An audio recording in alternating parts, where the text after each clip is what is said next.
Magandang araw! Ang ibabahagi ko ngayong araw ay ang akdang mga tala-arawan ni Jose Rizal. Magbasa, makinig, matuto at magsaya. Ako si Binibining Menya. Handa na ba kayo? Tara na, umpisa na nating isa-isahin at pirapirasuhin ang mga detalyeng nakapaloob dito. Maaari kong ibigay ang soft copy ng video na ito, mag-email ka lamang o kaya naman ay mag-message sa aking Facebook page.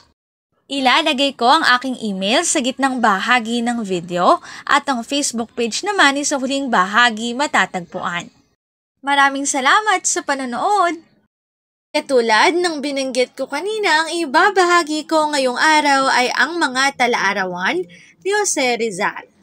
Ang mga tala-arawan ni Jose Rizal ay isang koleksyon ng mga personal na akda ni Jose Rizal, ang pambansang bayani ng Pilipinas. Ang mga tala-arawang ito ay naglalaman ng masusing salaysay ng kanyang mga iniisip, karanasan at obserbasyon sa kanyang mga paglalakbay sa Europa at Estados Unidos.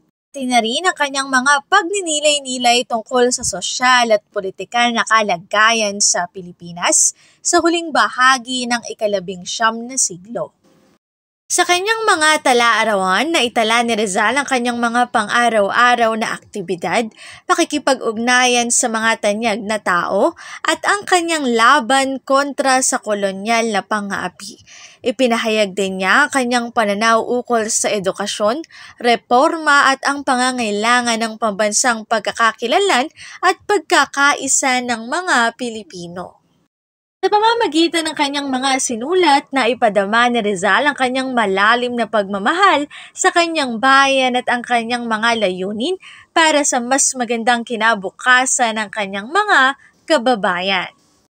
Ang mga tala-arawan ni Rizal ay hindi lamang mahalaga sa kanilang historikal na halaga, kundi pati na rin sa mga pananaw na iniaalok tungkol sa kanyang pagkatao at ideolohiya. Itinatampok nila ang kanyang dedikasyon sa reforma, ang kanyang pagtataguyod ng mga karapatan ng mga Pilipino, at ang kanyang bisyon para sa isang makatarungan at malayang lipunan. Sa kabuuan ng mga tala-arawang ito ay isang mahalagang mapagkukunan upang maunawaan ang buhay ni Rizal, ang kanyang mga kontribusyon sa nasyonalismong Pilipino at ang mas malawak na konteksto ng pakikibaka para sa kalayaan mula sa kolonyal na pamamahala.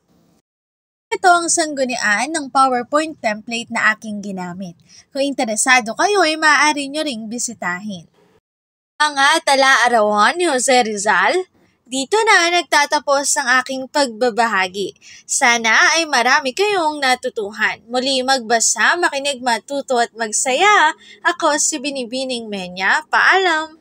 Paalala, ang wikang Filipino ay mapagpalaya, atin natin itong gamitin, mahalin at mas paunlarin.